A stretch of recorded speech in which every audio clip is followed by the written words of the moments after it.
Casar no papel é um passo sério e importante. Por ano, no Brasil, mais de 900 mil casais tomam essa decisão. A união civil é prevista em lei e envolve deveres como a fidelidade. No Repórter Justiça de hoje, vamos saber tudo sobre casamento. Pelo menos os procedimentos legais para casar que estão no Código Civil.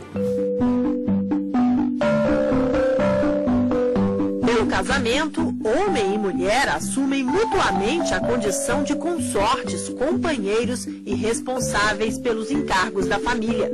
Está no Código Civil. A lei determina, inclusive, que quem casa tem deveres a cumprir.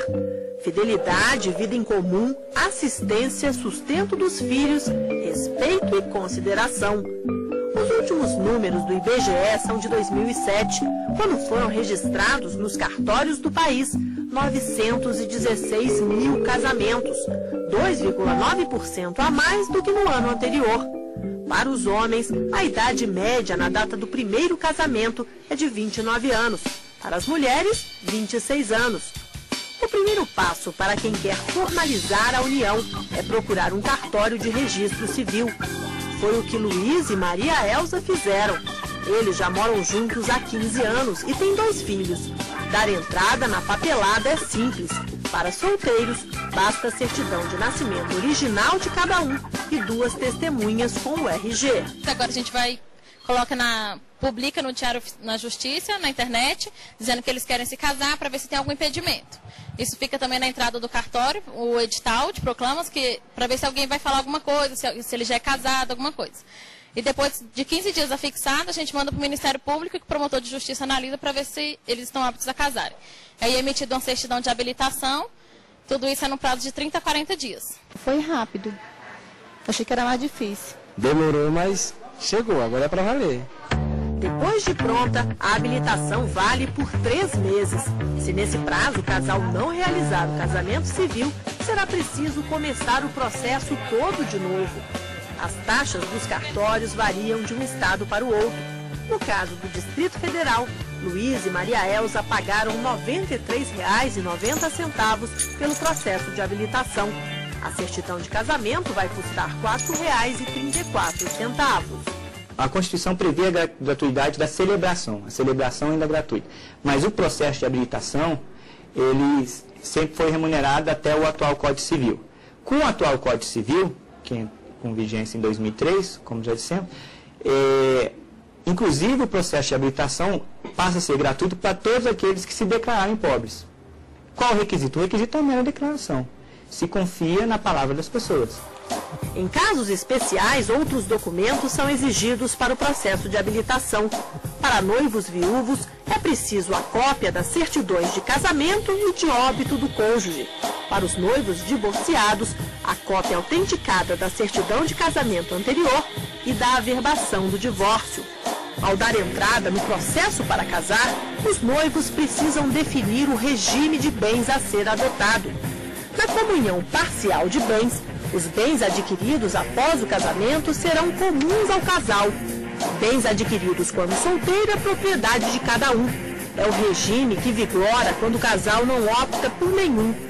Na comunhão universal de bens, tudo pertence ao casal em iguais proporções. Em caso de morte, metade é de um dos cônjuges e metade dos herdeiros. Na separação de bens, antes e depois do casamento, os bens são de cada um. Ela é obrigatória para menor de 16 anos ou maior de 60 anos. Na participação final nos aquestros, cada um administra o próprio patrimônio, mas na separação, divide-se o lucro que os dois tiveram. Antes do atual Código Civil, o regime de bens era imutável.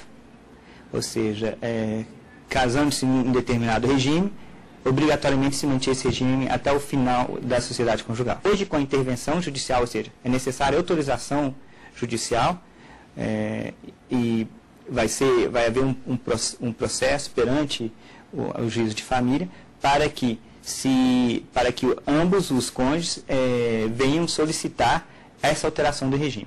E essa alteração tem que ser de comum acordo, não pode só um dos dois requerê-la. Quando a luz dos olhos meus e a luz dos olhos teus resolvem se encontrar. No Brasil, não é raro a mulher acrescentar o sobrenome do marido ao seu. Isso está previsto no Código Civil.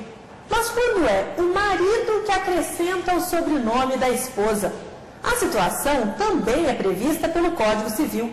Apesar de não ser muito comum, isso aconteceu com o Jean e com a Simone.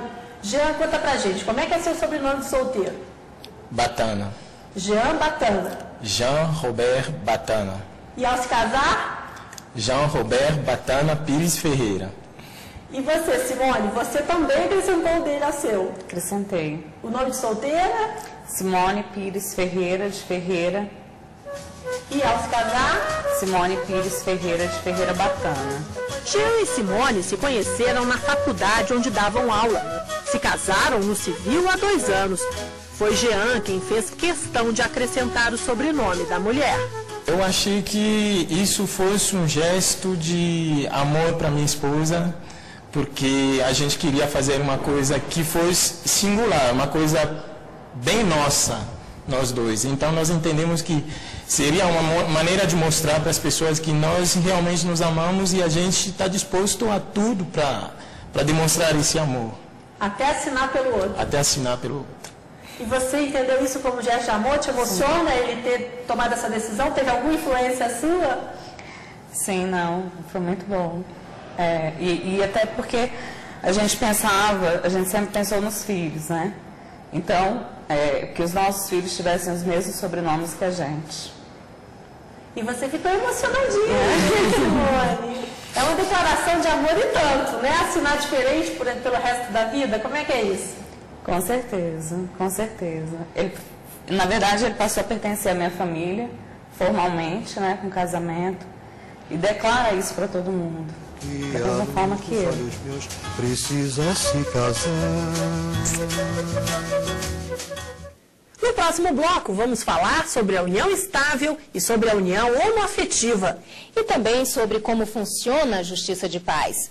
Os juízes que realizam casamentos deveriam ser eleitos, mas não são. A gente volta já.